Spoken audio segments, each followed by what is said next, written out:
Hello everyone, I hope आप सभी लोग स्वस्थ होंगे और अच्छे होंगे, अपने प्रिपरेशन को अच्छी तरह से कर रहे होंगे। तो लास्ट सेशन में हम लोग 80 तक के क्वेश्चन को कंप्लीट कर चुके थे। आज के सेशन में हम लोग 100 तक कंप्लीट कर लेंगे। 81 टू 100 कंप्लीट कर लेंगे। तो चलिए स्टार्ट करते हैं। आज का फर्स्ट क्वेश्चन है, after performing the set operation what does the final list contain. ये जो ऑपरेशन है आपका दिया हुआ कि insert front, insert rear some value दे रखा है और डिलीट, ये सभी आपका ऑपरेशन अगर परफॉर्म हो, लास्ट में अगर डिस्प्ले मेथड किया जाए तो कौन सा इसमें से वैल्यू होगा वो प्रिंट होगा। क्या ऑप्शन 1 करेक्ट होगा, या बी होगा, या सी होगा, या एक से ज़्यादा अधिक होगा, या इनमें से कोई नहीं होगा। तो चलिए इसे सॉल्व कैसे करते हैं। सबसे पहले इस क्वेश्चन को सॉल्व डील करने से पहले मुझे, तो मेरा क्या है, ये मेरा हो गया फ्रंट। अगर लिस्ट में देखिए ये फ्रंट हो गया, ये मेरा रियर हो गया। तो जब भी हम लोग डी क्यू परफॉर्म करते हैं ना, ये क्यू का एक वेरिएंट है D Q, correct. D Q के केस में क्या होगा कि हम लोग फ्रंट से भी इंसर्ट कर सकते हैं, एलिमेंट को ऐड कर सकते हैं, और फ्रंट से भी डिलीट कर सकते हैं। रियर से भी ऐड कर सकते हैं हम लोग एलिमेंट को, और रियर से डिलीट भी कर सकते हैं। ये खास एक फंक्शनलिटी है ये डी क्यू का, है ना। तो इसमें हम लोग एलिमेंट को इंसर्ट करेंगे अब, है ना। जो वैल्यू दे रखा है यहाँ पे, तो कैसे होगा। सपोज डेट यहाँ लिखा है कि फ्रंट इंसर्ट फ्रंट 10, तो मैंने 10 यहाँ पे इंसर्ट कर दिया फ्रंट से, ओके। अगेन बोला इंसर्ट फ्रंट 20, मैंने 20 यहाँ पे इंसर्ट कर दिया, करेक्ट। अब बोला इंसर्ट रियर 30, तो 30 हम लोग रियर से यहाँ पे इंसर्ट कर दिया, करेक्ट। चलिए डिलीट फ्रंट बोला गया है, ये ऑपरेशन परफॉर्म होगा तो मेरा डिलीट फ्रंट जो है, फ्रंट में कौन सा एलिमेंट है 20 है, तो ये मेरा डिलीट हो जाएगा, correct.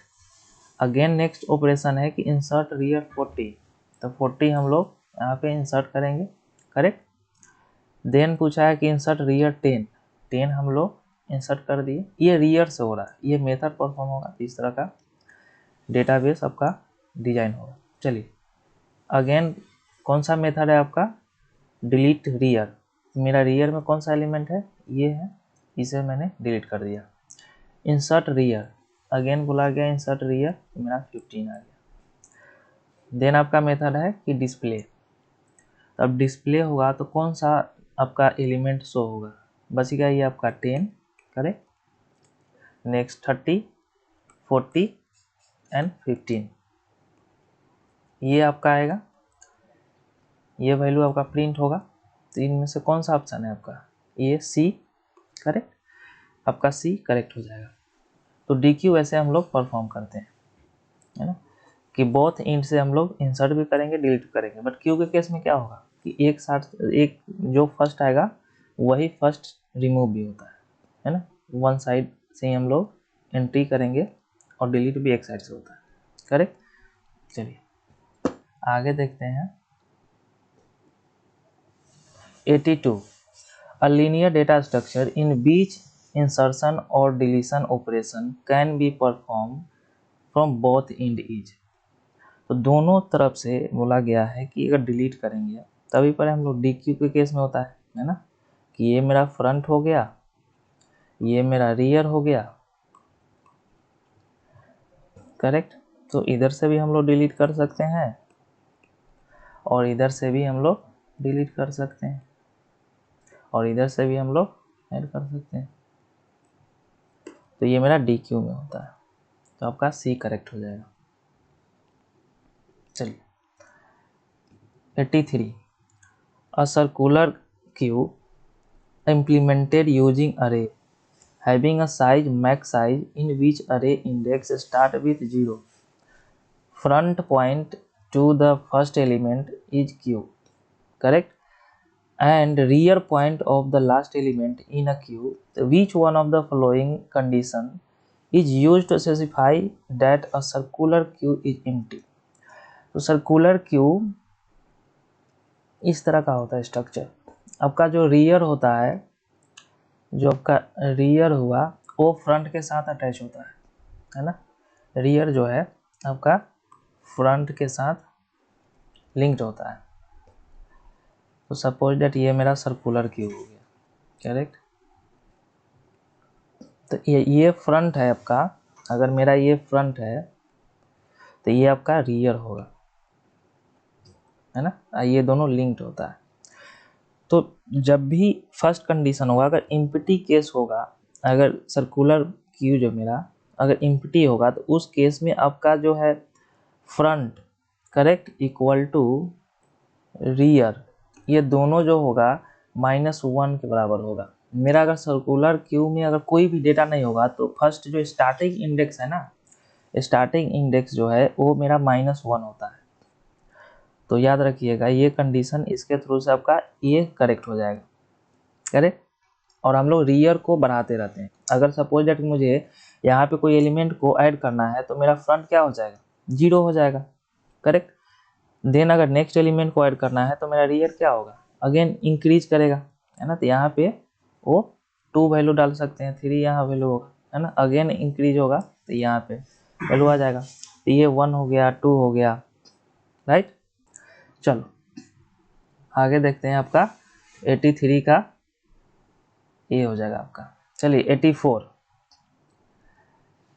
A functionality of a following piece of code. आपका दे रखा है कि पब्लिक वॉइड फंक्शन करके एक मेथड है और इसमें पैरामीटर आपका इंटीजर टाइप एक्स वेरिएबल, ठीक। इंटीजर वेरिएबल टाइप क्या है, इंटीजर। तो एक क्यू है, क्यू डॉट ऑफर एक्स। तो ऑप्शन दिया है कि perform push with push as the costlier operation या perform push with pop as the costlier operation. C option है कि पॉप ऑपरेशन होगा but with push as the costlier operation, या more than one, या none of the above, correct. तो इसका correct offer किस case में होता है, ऑफर का केस सिनारियो अगर देखें तो ये क्यू के केस में होता है ना। तो हम लोग इस मेथड का यूज कैसे करते हैं, हम लोग सपोज दैट कि मेरा एक क्यू है और इसका साइज जो है, हम लोग ये जो मेथड वाइडली जो यूज होता है ये टेम्पलेट में होता है। जब लोग जावा पढ़ते हैं उसके साथ इम्प्लीमेंट करते हैं, क्यू के साथ लिंक लिस्ट को इम्प्लीमेंट करते हैं तो वहाँ पे यूज होता है। ऐसे नॉर्मल भी हम लोग यूज करते हैं, है ना। तो देखिए, तो हम लोग उतना डीपली ना जा करके अगर ओवरऑल जो ओवरव्यू देखें इसका, तो सपोज क्यू का जो साइज है मेरा, है ना, क्यू का साइज हम लोग 3 मान ले, है ना, 3 मान ले, तो इसमें मैक्सिमम एलिमेंट कितना जाएगा, 3 जाएगा, करेक्ट। तो उसी केस में अगर Q मेरा Q1 क्या है, ये मेरा Q होगा, है ना। Q1 जो है मेरा Q होगा। तो अगर Q1 Q होगा, उसका साइज अगर हम लोग 3 माने, तो अगर हम इस तरह के इसको इम्प्लीमेंट करें Q1 डॉट ऑफर, करेक्ट, और X1 ऑफर करें, तो साइज मेरा क्या है, 3 है। तो ये 1 जो है इंसर्ट हो जाएगा, ऐड हो जाएगा, ये सक्सेसफुली कोई एरर जनरेट नहीं होगा, कोई ओवरफ्लो कंडीशन नहीं होगा, है ना। अगेन Q2 Q1, क्योंकि Q1 मेरा नेम है, अगेन ऑफर करे 2 को ऑफर करे, है ना, 2 कर लो या 4 कर लो एलिमेंट को, तो ये भी ऐड हो जाएगा, है ना, एलिमेंट ऐड हो जाएगा, इंसर्ट हो जाएगा। Q1 अगेन ऑफर ये 6 ऐड करे, ऑफर करे, तो क्या होगा, ये भी सक्सेसफुल इंसर्ट हो जाएगा, राइट। अगेन नेक्स्ट केस देखिए कि Q1 ऑफर ये 7 को ऐड करे, तो क्या होगा, ये इस बार जनरेट करेगा कि Q is already fulled, correct. Q क्या है मेरा, फुल हो जाएगा, फुल हो चुका है ना। ये ओवरफ्लो का कंडीशन हो जाएगा, क्यों, क्योंकि मेरा साइज क्या है, 3 ही है। इट मीन्स कि मैक्सिमम क्या होगा, इस एलिमेंट इस 3 में क्या आंसर, 1 4 एंड 6 ही क्या होगा, करेक्ट। तो इस केस में अगर देखें तो इसमें पुश ऑपरेशन होगा, बट पॉप के केस में क्या होगा, ये कॉस्टलियर पड़ जाएगा। 84 का करेक्ट आंसर क्या होगा, बी हो जाएगा, राइट, कि पॉप के केस में ये कॉस्टलियर होता है। चलिए आगे देखते हैं। 85, which one of the following technique is not use in binary tree. Binary tree में कौन सा जो ट्रैवर्सल है बेसिकली, टेक्निक नहीं यूज होता है। क्या ये डोमाइज्ड ट्रैवर्सल नहीं होता है, या प्री ऑर्डर ट्रैवर्सल, या पोस्ट ऑर्डर, या मोर देन वन, या नॉन ऑफ द एबव।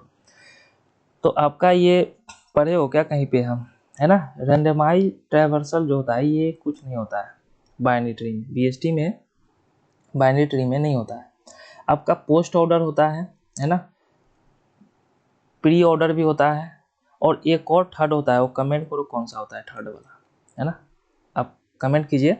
एक थर्ड जो है, एक प्री यहाँ दे रखा है, पोस्ट दे रखा है, तो थर्ड एक और ऑपरेशन होता है, ट्रैवर्सल होता है, वो कौन सा होता है। करेक्ट। चलिए इसके लिए फिलहाल ये आपका करेक्ट हो जाएगा कि रैंडमाइज जो होता है ना ट्रैवर्सल नहीं होता। चलिए 86, विच of the following is not a feature of DBMS. क्या ये मिनिमम डुप्लीकेशन एंड रेंडमेंसी चेक करता है, ऑफर डेटा करता है, या हाई लेवल सिक्योरिटी, या सिंगल यूजर एक्सेस ओनली, या मोर देन वन, या नॉन ऑफ द एबव। तो इसका फीचर नहीं है, ये सिंगल यूजर एक्सेस ओनली ये नहीं होता है ना। मल्टीपल यूजर एक्सेस हो सकता है, ये ओनली ये नहीं होता। करेक्ट। तो नॉट पूछा गया था, करेक्ट आंसर आपका सी हो जाएगा। ये मिनिमम डुप्लीकेशन एंड रिडंडेंसी को जो ना रिमूव करता है ना। करेक्ट। और ये हाई लेवल सिक्योरिटी प्रोवाइड करता है। तो करेक्ट 86 का आपका सी हो जाएगा। चलिए नेक्स्ट आपका 87, which of the following statement is not true about the doubly link list. Doubly link list में कौन सा सही नहीं है इसमें से। ट्रैवर्सल इन बोथ डायरेक्शन होता है जी, है ना। In it requires extra space. Correct. Doubly link list में क्या एक्स्ट्रा स्पेस का रिक्वायरमेंट होता है, कम्प्लेक्स भी होता है ना। चलिए third option, implementation of a doubly link list is easier than the singly link list. क्या ऐसा होता है क्या, है ना। मेरा डबली लिंक लिस्ट क्या है, इम्प्लीमेंटेशन इसका कॉम्प्लेक्स होता है, नॉट इजी, है ना। करेक्ट आंसर आपका सी हो जाएगा, क्योंकि नॉट पूछा गया था। राइट। तो आपका डबली लिंक लिस्ट, अगर डबली लिंक लिस्ट का आप देखिए तो किस तरह का मैकेनिज्म होता है डबली लिंक्स और सिंगली लिंक लिस्ट का। तो डबली लिंक्स का क्या होगा, 3 नोड होता है। करेक्ट। 3 नोड होता है, और ये होता है आपका प्रीवियस का, है ना। प्रीवियस को एलोकेट करता है, ये आपका डेटा पार्ट हो जाता है ना। और ये आपका नेक्स्ट नोड का वैल्यू को, एड्रेस को असाइन रखता है। इस तरह का होता है ना। अगेन ये 3 का एडिशन में होता है ना। ये आपका नल को शो करता है, और ये भी आपका नल को ही शो करता है, प्रीवियस नल। करेक्ट। तो इस तरह का होता है। तो ये बीच में ये आपका डेटा पार्ट हो जाता है, यहीं पे डेटा हम लोग स्टोर करते हैं, यहाँ पे होता है। इस तरह का डबल लिंक लिस्ट का ये मैकेनिज्म है। चलिए क्वेश्चन नंबर आपका 88, the value appearing in a given attribute of any tuple in the referencing relation must likewise occurs in a specified attribute of at least one tuple in a referenced relation according to dash integrity constraint। क्या वो referential integrity होगा, या primary integrity, या referencing, या more than one, non of the above. क्या होता है, ये कंस्टेंट करता है रेफरेंशियल इंटीग्रिटी का। रेफरेंशियल इंटीग्रिटी कंसेप्ट कहाँ पे आता है कि अगर आपने टेबल बनाया है और ये टेबल रेफर कर रहा है एक और टेबल का, तो अगर ये फॉरेन की है, करेक्ट, और ये प्राइमरी की है, तो यहाँ पे अगर स्टूडेंट को अपडेट कर रहे हो तो डिलीट कर रहे हो, तो ये should be deleted from your referencing table. Correct. Foreign की से यहाँ से भी डिलीट होना चाहिए। तो इसी के बारे में पूछा गया। चलिए तो करेक्ट आपका आंसर हो जाएगा 88 का ए। चल 89, correct 89, what says the which of the following option is not true about the binary tree। इसमें से कौन सा ऑप्शन जो है ट्रू नहीं है ना। चलिए ऑप्शन 1 क्या है कि value of the left child should be less than the root node. Correct. Option B कि value of the right child should be greater than the root node, या left and right sub tree should also be a binary tree, या more than one, या none of the above. तो यहाँ note पूछा गया था, तो ये बीएसटी का सारे प्रॉपर्टी को फॉलो किया करता है। मेरा जो है रूट नोड होता है, ये ग्रेटर देन होता है आपका लेफ्ट चाइल्ड से। करेक्ट। आपका जो राइट चाइल्ड है वो ग्रेटर होता है रूट से। और आपका जो लेफ्ट सब ट्री और राइट सब ट्री जो होता है ये ऑल्सो अ बाइनरी ट्री ही होता है। तो करेक्ट आंसर आपका ई हो जाएगा। चलिए 90 नंबर, द एक्सप्रेशन दे रखा है कि A B plus B C plus A C solve the dash operation. क्या ये एक्सोर ऑपरेशन है, एसओपी है या पीओएस है? कौन सा कैनोनिकल फॉर्म है ये, है ना? एसओपी का पूरा नाम कमेंट कीजिए एंड पीओएस का पूरा नाम कमेंट कीजिए कि क्या होता है, acronyms of SOP and POS. चलिए तो ये क्या होता है, अगर देखें तो ये मेरा प्रोडक्ट हो रहा है, करेक्ट? प्रोडक्ट हुआ, देन क्या हुआ, ये सम हुआ, है ना? देन सम हुआ, यानी प्रोडक्ट करके सम हो रहा है, यानी एसओपी है, यानी प्रोडक्ट ऑफ सम। तो ये क्या होगा, एसओपी हो जाएगा, है ना? इस तरह से हम लोग देखेंगे। पीओएस के केस में क्या होता, ये भी ये A B then B plus C then A plus C होता। क्या होता, पहले सम होता देन प्रोडक्ट होता, तो पीओएस हो जाता, करेक्ट? इस तरह से आप माइंड में रखिए। चलिए 91, what are the canonical form of Boolean expression? कौन सा होता है, क्या वो और एंड एक्सोर होता है या नॉर एंड एक्सोनॉर होता है या एसओ एम होता है या सम ऑफ एम होता है या पीओ एम होता है? एसओ एम नथिंग बट आपका सम ऑफ मैक्स टर्म होता है, correct? Sum of max term या सम ऑफ मीन टर्म, है ना? Product of min term, sum of min term, min या मैक्स टर्म, है ना?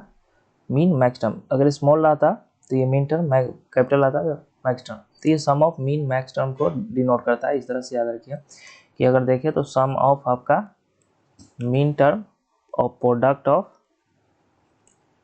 Max term, correct? तो ये आपका सी करेक्ट हो जाएगा 91 का। चलिए आपका एक फ्लो डायग्राम दे रखा है, अब पूछा गया है कि एक सर्किट आपका दिया हुआ है, अब बुलियन एक्सप्रेशन क्या होगा। तो ये आपका अगर लॉजिक गेट पढ़े होंगे तो ये किसको डिनोट करता है, ये और गेट है, ये आपका एंड गेट है, करेक्ट? तो और गेट में क्या होता है, प्लस हो जाता है ना, एंड गेट में डॉट रहता है, तो इसी के थ्रू हम लोग मल्टीप्लाई बोल सकते हो, है ना? तो इसी को हम लोग सॉल्व करना है कि इनपुट आपका ए बी दे रखा है और ये जो इसका आउटपुट है ये इनपुट है किसका, नेक्स्ट एंड गेट का। तो इसे सॉल्व करेंगे तो क्या होगा, ए यहाँ पे देखिए ए प्लस बी होगा, क्यों, क्योंकि मेरा ये और गेट है, ये जो है मेरा और गेट है, तो ये हो गया। और इसका आउटपुट, इट मीन्स कि यहाँ पे जो आउटपुट आएगा ये इक्विवेलेंट किसके होगा, इसके बराबर होगा। और ये जो इनपुट है इसका, और इसमें एक और इनपुट आ रहा है सी, तो सी को किस गेट से लिंक्ड है, इसका इनपुट एंड है तो एंड होगा, तो इसको एंड कर दीजिए, है ना? अगेन इसका ये सारे का यहाँ पे ये वैल्यू क्या आएगा, ये टोटल यहाँ का वैल्यू है ना, ये जो वैल्यू आया ये टोटल जो है इसका आउटपुट है, ये दोनों गेट का आउटपुट है। नेक्स्ट डी आपका इससे लिंक्ड हो रहा है तो डी कर दीजिए, और देन यहाँ पे अगेन आपका सी ई हो जाएगा, करेक्ट? ई लास्ट है, ई हो जाएगा, तो ये इक्वेशन बनेगा यहाँ पे, है ना? अगर ये देखे आउटपुट तो आपका ये कुछ इस तरह का बनेगा। देखिए कौन किस ऑप्शन से मैच हो रहा है, फर्स्ट ऑप्शन है सी प्लस ए बी और डी, है ना? ये होगा, ये तो होगा ही नहीं, प्लस बीच में आ रहा है यहाँ पे तो एंड गेट है, एंड ये भी नहीं होगा, है ना? ये मिडिल ब्रैकेट और ये कम्प्लीमेंट वगैरह यूज कर रखा है, यहाँ भी कम्प्लीमेंट है, नॉट यूज तो गेट यूज हो नहीं रहा है जो कम्प्लीमेंट आएगा, तो आप इससे भी दोनों को एलिमिनेट कर सकते थे, करेक्ट आपका आंसर हो जाएगा ए। चलिए 93, the Boolean algebra can be use design for designing the digital computer या बिल्डिंग लॉजिक सिंबल या सर्किट थ्योरी या more than one non of the above. Boolean algebra जो होता है, बुलियन अलजेब्रा का यूज हम लोग कंप्यूटर डिजाइन में भी करते हैं, लॉजिक बिल्डिंग में भी करते हैं और सर्किट थ्योरी में भी करते हैं, तो करेक्ट आपका आंसर हो जाएगा डी। चलिए 94, what does the control unit generate to control other unit? ये कंट्रोल सिग्नल को जनरेट करता है, करेक्ट। कंट्रोल यूनिट को क्या हम लोग बोलते हैं, हार्ट ऑफ द सीपीयू बोलते हैं, है ना, heart of the CPU, CPU का ये हार्ट बोला जाता है, करेक्ट। चलो 95 the display time in a railway station, है ना, विच डिजिटल सर्किट यूज, तो वहाँ पे क्या 7 सेगमेंट डिकोडर यूज होता है या 8 सेगमेंट इनकोडर या 8:3 मल्टीप्लेक्सर या more than one of the above. तो स्टेशन पे जो रेड कलर का इस तरह का 7 सेगमेंट यूज होता है ना, इस तरह का आपको टाइमिंग वहाँ पे दिखेगा। तो कौन सा सेगमेंट है, 1 2 3 4 5 6 7, ये 7 सेगमेंट यूज होता है, डिकोडर का यूज करते हैं। चलिए 96 what kind of transmission medium is most appropriate to carry data in a computer network that is exposed to electrical interference। तो इलेक्ट्रिकल इंटरफेरेंस के लिए जो मोस्ट अप्रोप्रिएट जो कंप्यूटर नेटवर्क में यूज होता है वो कौन सा होता है, ये ऑप्टिकल फाइबर यूज होता है, ठीक है। 96 का आपका बी करेक्ट हो जाएगा। 97 which network topology require a central controller hub, है ना, ये सेंट्रल कंट्रोलर से कौन अटैच्ड होता है ना, हब जो होता है स्टार में होता है ना। मोस्ट रिलायबल जो होता है ना आपका मेश होता है, और रिंग टोपोलॉजी आपका, रिंग टोपोलॉजी कौन से लेयर पे वर्क करता है ये कमेंट कीजिए, ये कौन सा लेयर पे वर्क करता है ना। स्टार का करेक्ट आंसर हो जाएगा। चलिए 98 a collections of hyperlink document on a internet from, तो ये www है ना, वर्ल्ड वाइड वेब हो जाएगा। ये हाइपरलिंक का डॉक्यूमेंट जो होता है ये इंटरनेट का फॉर्म है, ये www का है ना, ये नेटवर्क है, कलेक्शंस ऑफ हाइपरलिंक्स है। चलिए 99 Which of the following is not a step in a header translation procedure? क्या the IPv6 mapped address is changed to the IPv4 जो version 4 address by extracting the rightmost 32 bit? Option B, the value of IPv6 priority field is discarded, या option 3 is IP6 float label is consider, या more than one of the above.